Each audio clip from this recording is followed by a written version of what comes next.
असेतु सिन्धुपर्यन्ताय यस्य भारतभूमिका पितृभू पुण्यभूमिश्चैव स वै हिंदूरिति स्मृतः। भारत भू का सच्चा छिपाया गया इतिहास आपके समक्ष रखने का हमारा प्रामाणिक प्रयास है। हमारे इन कोशिशों को लाइक सब्सक्राइब करके आप हमें सहयोग करने की कृपा करें। बेल बटन जरूर दबाएं। आज तक हमने इतिहास में ईसा पूर्व 326 से 1857 का कुछ अनदेखा अनसुना जो इतिहास है वो उजागर करने की कोशिश की है। इससे आगे निजाम, मराठा और राजपूतों का इतिहास शेष है। कृपया सहयोग करें, वरना YouTube से ये हमारा इतिहास भी ओझल होने की आशंका है। वंदे मातरम। जय श्री राम। योगेश अनंत काले सभी सुनने वालों को प्यार भरा नमस्कार। मित्रों, 200-250 साल से हमने देखा है कि जब भी कोई भी प्रदेश हो, कोई आर्मी हो जिसने नई टेक्नोलॉजी इजाद की है, उसको उससे हमेशा फ़ायदा हुआ है, नई टेक्नोलॉजी से। अब 1857 में टेलीग्राम में इन अंग्रेज़ों को जीत हमारे इधर दिला दी थी। वैसे जाते जाते बता दूं कि हमारे म्यांमार में भी ब्रह्मदेश में भी जब ब्रह्मदेश का राजा अंग्रेज़ों से युद्ध करने उतरा था तो हिंदी महासागर में मद्रास और बंगाल की जो आर्मी उस राजा से, ब्रह्मदेश के राजा से लड़ने गई हैं, तो वो स्टीम शिप का उपयोग करके गई हैं और इसी स्टीम शिप की वजह से वो मात्र कुछ ही दिनों में वहाँ ब्रह्मदेश पहुंची और वहाँ का युद्ध उन्होंने जीत लिया। 1857 में भी जैसे मैंने कहा कि टेलीग्राम की वजह से तो देखा है हमने कि अंग्रेज़ों को उसका कितना फ़ायदा हुआ। आज मित्रों बात हम करेंगे 1857 के शहरों के संग्राम की। वैसे हमने जब 1857 का स्वातंत्र युद्ध ये विषय हमारे सामने आता है तो 4-5 शहरों की प्रमुखता हमारे सामने नाम सामने आते हैं। मीरत है, दिल्ली है, अंबाला है, अयोध्या है, कानपुर है, झांसी है, चलो ग्वालियर को भी जोड़ते हैं। इन शहरों में ज़बरदस्त संघर्ष हुआ है, भीषण संग्राम हुआ है। लेकिन आज मैं मित्रों बात करूंगा एक ऐसे शहर की जिस शहर के एक छोटे से युद्ध ने लंदन के जो अखबार थे वहाँ धूम मचाई। 30 जून 1857। 30 जून के सुबह लखनऊ के पास एक छोटा सा गांव है चिन्हट। इस चिन्हट में काफ़ी ज़ोरदार लड़ाई हुई है। वैसे अवध का मुख्य आयुक्त, जो अवध यानी उसकी राजधानी लखनऊ थी तो लखनऊ रहता था, इस आयुक्त का नाम था हेनरी लॉरेंस। जो पंजाब का जॉन लॉरेंस था ये उसका भाई था। वैसे दोनों भाई में बहुत अनबन थी, तात्विक लेवल पे आइडियोलॉजी उनकी थोड़ी सी अलग थी, तो हेनरी ने खुद को जॉन से अलग कर दिया और पंजाब से हेनरी अवध लौट आया। इस हेनरी के नेतृत्व में ईस्ट इंडिया कंपनी सेना ने अपना जमावड़ा वहाँ पे रेसिडेंसी में जमा लिया था। अब लखनऊ के शहर की ओर बढ़ रहे हमारे राष्ट्रवीरों का एक छोटा सा दल था, उसके बारे में एक महत्वपूर्ण खुफिया जानकारी हेनरी लॉरेंस को मिल गई। अब उनकी संख्या और उनके नेतृत्व को भांपते हुए हेनरी ने अपने नेतृत्व में लड़ने का निर्णय ले लिया। हेनरी वैसे तो शासकीय अधिकारी था, हाँ, उसको युद्ध का अनुभव तो था, लेकिन वो शासकीय अधिकारी था, फिर भी उसने खुद अपने नेतृत्व में वहाँ चिन्हट जाके लड़ने का निर्णय लिया। अब ये निर्णय हेनरी के लिए बड़ा घातक सिद्ध हुआ आगे चल के। अब 30 जून की सुबह उस दिन सबसे पहले हेनरी निकला चिन्हट की, और चिन्हट के जस्ट बाजू में एक गांव था छोटा सा कस्बा आप कह लो, गांव भी नहीं था, कस्बा था। उसका नाम था इस्माइलगंज। अब ये जैसे ब्रिटिश आर्मी इस्माइलगंज के पास निकल रही थी गांव के पास से, तो गांव में से उनके ऊपर गोलीबारी शुरू हो गई। अब प्रथमतः तो ब्रिटिश आर्मी तैयार नहीं थी, क्योंकि उनको पता नहीं था कि, उनको लगता था कि हमारे राष्ट्रवीर तो चिन्हट गांव में हैं। अब उसके पहले इस्माइलगंज में भी ये छुपे हुए हैं, ये इसका उसको पता नहीं था। तो शुरुआती में हड़बड़ हो गई, थोड़ी 1 घंटा वगैरह ये सब प्रारंभिक कार्रवाई उनकी चली। लेकिन उस कार्रवाई के बाद में अचानक इस्माइलगंज के अंदर से सारी हमारी राष्ट्रवीरों की जो बंदूकें थी वो एकदम ठंडी पड़ गई, थम सी गई। अब कंपनी सेना के जो गोरे अधिकारी थे हेनरी के साथ में, उनको लगा कि शायद ये अब हमारे राष्ट्रवीर जो है अब ये ठंडे पड़ गए या उनका गोला बारूद खत्म हो गया है। हेनरी सबसे आगे आया। हेनरी चिल्लाया, अब रुको मत, अब रुको मत, इस गोलीबारी, हमारी गोलीबारी को चालू रखो। वस्तुतः मित्रों ये हुआ था कि इस्माइलगंज में जो छुपे हुए हमारे राष्ट्रवीर थे वो बरकत अहमद के नेतृत्व में लड़ाई लड़ रहे थे। अब बरकत ने क्या किया, बरकत ने, जैसे मैंने कहा कि 1 घंटा 1.25 घंटा कुछ चली, उसके बाद में बरकत ने पूरा गोलीबारी बंद कर दी। उसके बाद बरकत ने सभी राष्ट्रवीरों को पुनः एकत्रित करने का काम शुरू किया और बाद में गोला बारूद और गन पाउडर की जो उपलब्धता है उसकी जांच बरकत अहमद ने शुरू कर दी इस्माइलगंज गांव में।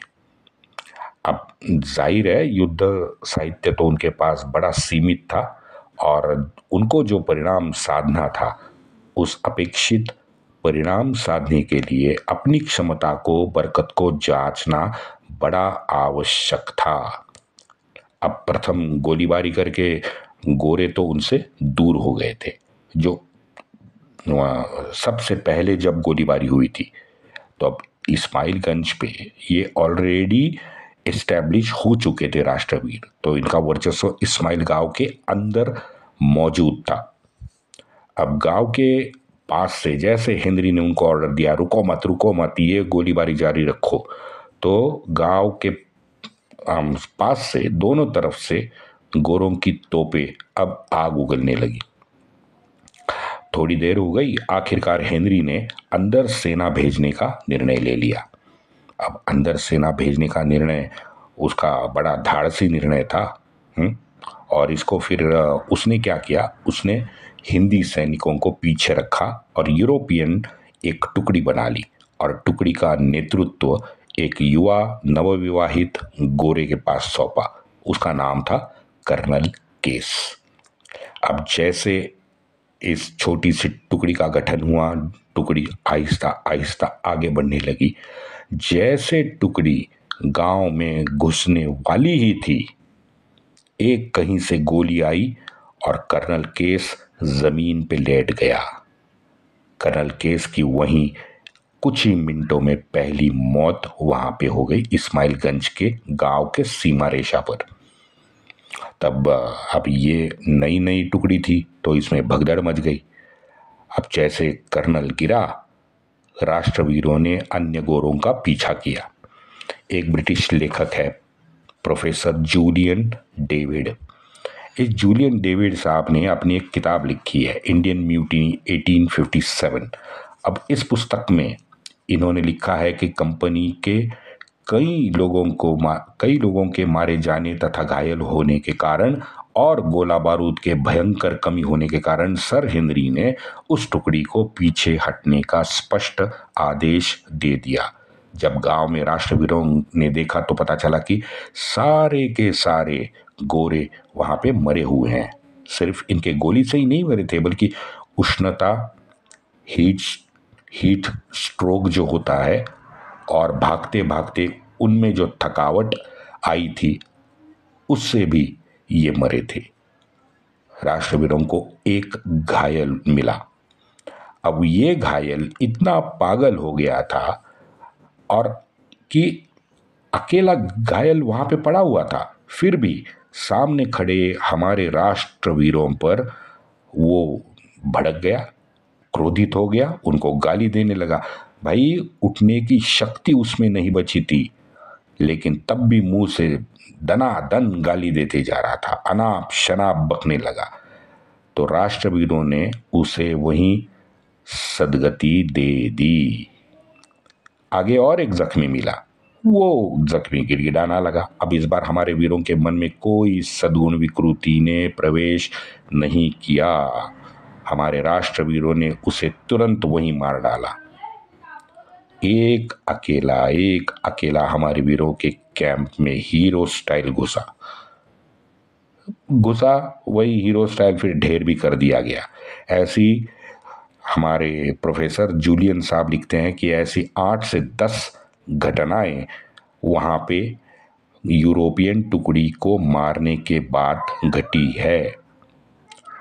अब ये सब देख के हेनरी ने पीछे हटने का निर्णय लिया और उन्होंने लखनऊ में जाके ब्रिटिश रेसिडेंसी में शरण ले ली। हालांकि 2 जुलाई को चिन्हट ने गोरों ने 8 इंची हॉविट्जर तोप से गोले दागे थे। ये हॉविट्जर तोप उसमें सबसे आधुनिक तोप मानी जाती 1857 में।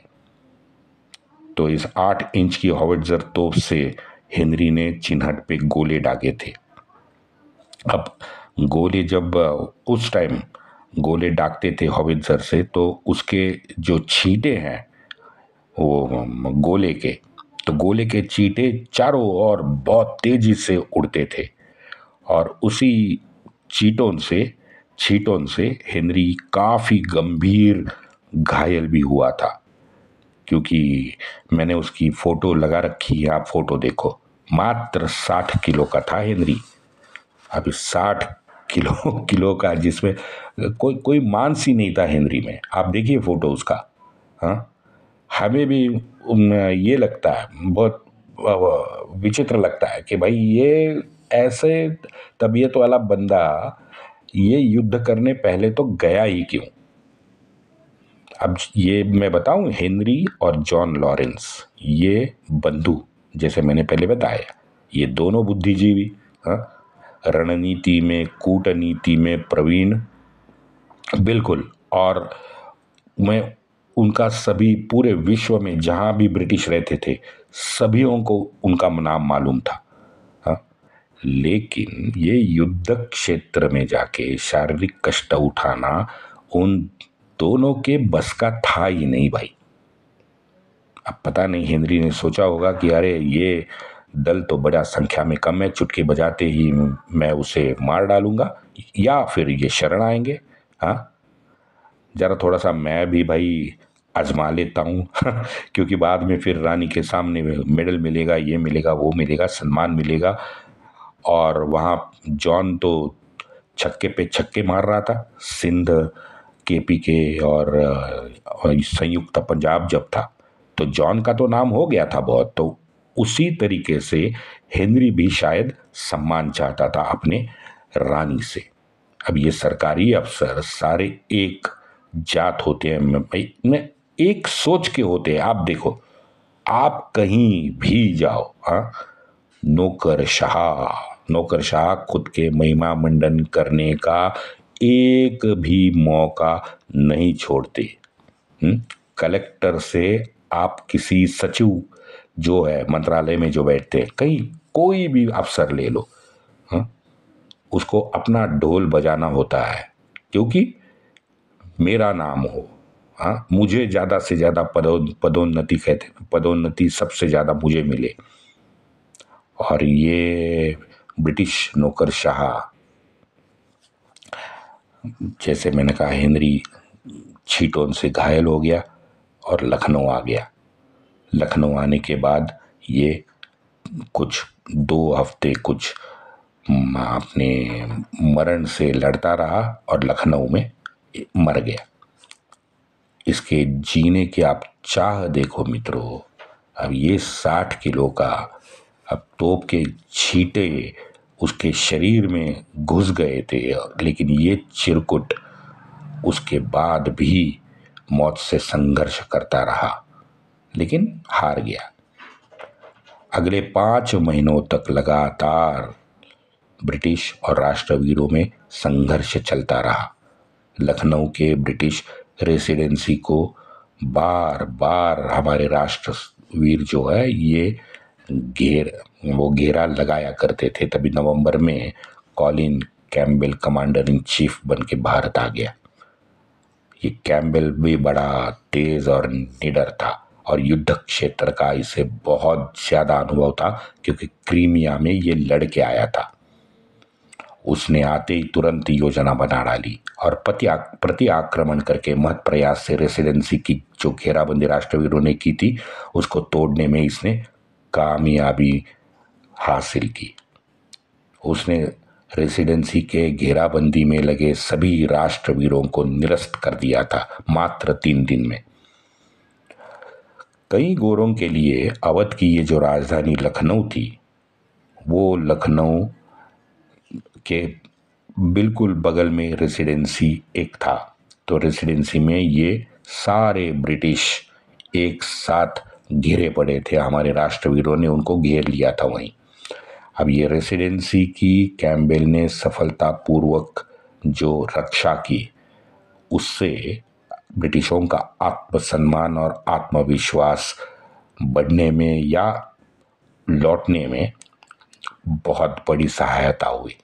आप ये समझ लो कि ये जो रेसिडेंसी की घेराबंदी तोड़ के कैम्पबेल ने उन्हें जो आत्मविश्वास दिया था, वो कैम्पबेल इनके लिए आइडॉल बन गया था। ये बहुत बड़ी जीत थी उनके लिए। मीरठ, दिल्ली, अंबाला, पेशावर, लाहौर, लखनऊ की जो घटनाएं हैं वो तो घटी थी। उसके बाद बिहार में आरा में बसे गोरे अफसर जो थे वो अब घबरा गए थे। उनको अब यकीन हो गया था कि ये आफत तो हमारे भी दरवाजे के बाहर खड़ी है। देखते हैं आरा में क्या हुआ। वंदे मातरम।